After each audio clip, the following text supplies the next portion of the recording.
Hey everybody, it's Luke here.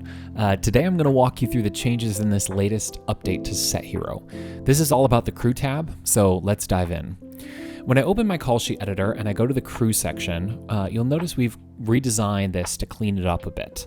It's now easier to edit existing crew members, so you can just hover over that position and click to edit that position assignment, or hover over the name, click to edit that person's contact details. I can, of course, still drag and drop and change visibility just like before. One of the big changes is the way that you set crew call times. So just like before, you set your general call time and that is inherited by every crew member, but now I can click on an individual's time and change that time directly.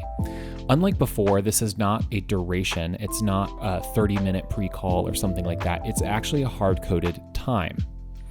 So that means, let's say I set this crew member's time to 8:50 and then I change the general call time. That crew member's time is still locked at 8:50 a.m.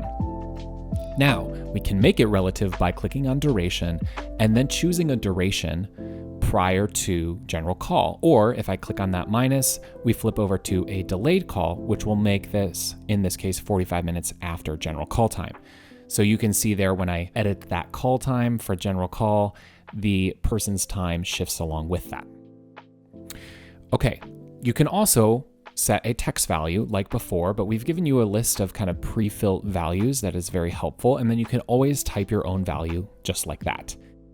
And at any time, if you want to clear this call time, you just click on that X and clear it out. Now, this also works at the department level. So here I can set the department call time for 8:30 a.m. and then go in and individually customize from there, just like before.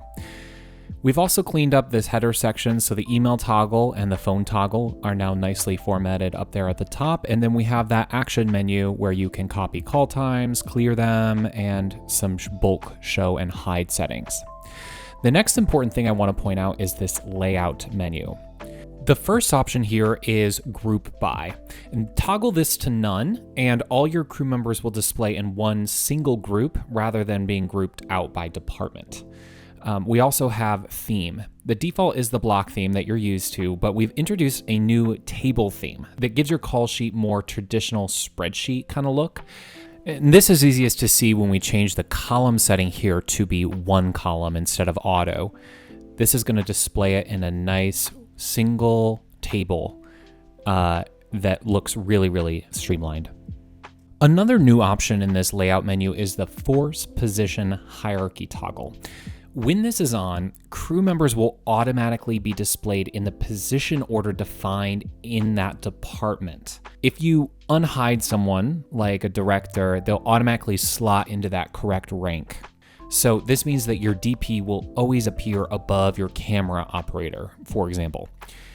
And if you have two crew members that share the exact same position, you can still drag and drop to rearrange the order, but only within those shared crew positions. And if at any time you toggle this off, you can then get full access back to reordering into any kind of custom order that you want. And that brings us to the last new feature here, which is the filter menu. And this works with tagging in your crew list. So to illustrate this, I'm going to go over to my crew list here, and I'm going to tag some crew members into a tag group. So I'm going to rearrange the columns to put the tag column earlier on so I can see it. And I'm just going to select like 8 crew members here. So I'll just scroll around and do that real quick.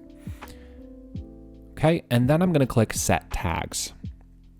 I'm going to give all of these crew members the tag second unit, and I'll choose Add to Existing and hit Save. Okay, so now all of these 8 crew members are tagged, and I can filter that down on the side menu there to see just those crew members. So now back on our call sheet, I can add a filter here to only show crew members that have the tag second unit. When I do that, anyone that doesn't match that is just not shown here at all. So the reason this is a very useful feature is particularly when you're dealing with large crew lists. Maybe you have crew in multiple metro areas and you want to tag in locations on the crew contacts. You can set the location field, and then you could, for instance, add a filter in the menu that says something like only show crew members whose location contains Los Angeles.